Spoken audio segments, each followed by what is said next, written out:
Audi 3.0. Location for the cabin. It's here. Cabin filter. So to replace cabin filter, have a look underneath here. Remove these 3 clips here. The bottom. One here, 1, 2, 3. And when you remove this one, you can see the cabin, the white plastic there.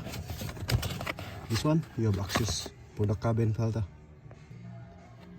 Slide this white one towards left, and then now you can access this pollen filter or cabin filter here, and you can replace a new one.